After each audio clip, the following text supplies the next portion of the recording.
2 Samuel, capítulo 20. Eu sou uma das pacíficas e das fiéis em Israel, e tu procuras destruir uma cidade e uma mãe em Israel. Por que, pois, devorarias a herança do Senhor? Versículo 19. Havia uma clara indisposição dos homens de Benjamim para com Davi, devido à coroa ter sido retirada desta tribo. Após a maldição de Simei, surgiu a sedição de Seba, que causou uma grande divisão entre os filhos de Israel.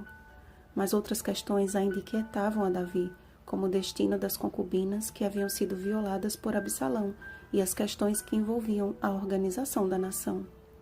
Tendo em vista o contexto daquele período, Davi foi misericordioso ao conceder asilo às concubinas até o dia em que morreram. Pelo que parece, o rei começou a evitar qualquer tipo de contato direto com Joabe. Primeiro, deu uma ordem a Amasa e depois a Abisai, desconsiderando o poder de liderança de seu primeiro comandante. Esta indiferença, no entanto, só fortaleceu a obstinação de Joabe em readquirir o posto de seu dever. Por possuírem grau de parentesco, mesmo a espada na mão de Joabe não despertou desconfiança no vagaroso Amasa, que recebeu o beijo da morte. Ainda decidido a provar para Davi a sua firme lealdade, Joabe prosseguiu em perseguir a Seba, ainda que tivesse de destruir uma cidade inteira que insistisse em abrigá-lo. Existem muitos personagens bíblicos que, apesar de não terem seus nomes revelados, se destacam por suas atitudes acertadas. A mulher sábia, por exemplo, conseguiu convencer o poderoso comandante a recuar de seu desígnio e o povo a fazer justiça, usando apenas palavras bem escolhidas.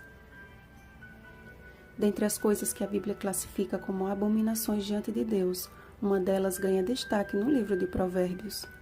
6 coisas o Senhor aborrece, e a 7ª a sua alma abomina: o que semeia contendas entre irmãos. Provérbios capítulo 6, versículos 16 e 19. Como instrumento de Satanás, Seba andava por todo Israel, roubando os corações para o seu ambicioso propósito. Hoje, muitos têm usado as ferramentas da tecnologia para avançar no mesmo sentido.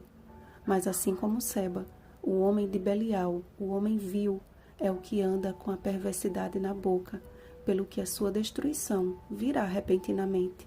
Provérbios capítulo 6, versículos 12 e 15. A nossa segurança não deve estar firmada em pessoas, ainda que estas nos despertem desconfiança. Pois como Joabe agiu de forma traiçoeira para com Amasa, mesmo entre irmãos, ou principalmente entre irmãos, surgem más inclinações que só o Senhor consegue discernir.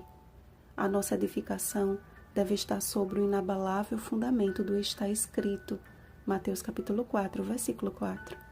Pois o próprio Jesus nos assegurou: todo aquele, pois, que ouve estas minhas palavras e as pratica, será comparado a um homem prudente que edificou a sua casa sobre a rocha. Mateus capítulo 7, versículo 24. Sendo a Bíblia o nosso manual de fé e prática, o Senhor nos dará sabedoria para a nossa salvação e da herança do Senhor. Vigiemos e oremos. Bom dia, sábios de Deus. Rosana Garcia Barros.